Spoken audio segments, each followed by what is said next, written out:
शेख सादी रहमतुल्लाह अलैह अपने लड़कपन का किस्सा बयान करते हैं कि एक सफ़र में मैं अपने वालिद साहब के साथ मस्जिद में ठहरा। मस्जिद में रात गुजरी, रात की नींद ली और सहरी के वक्त हम जागे। वालिद साहब के साथ मैंने भी नवाफिल अदा किए।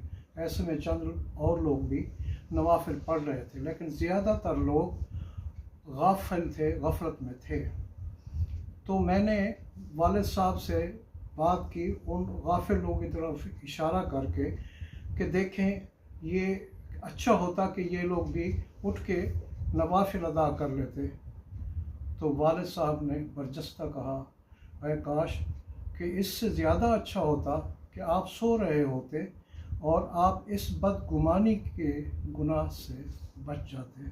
बदगुमानी बुराई, बदगुमानी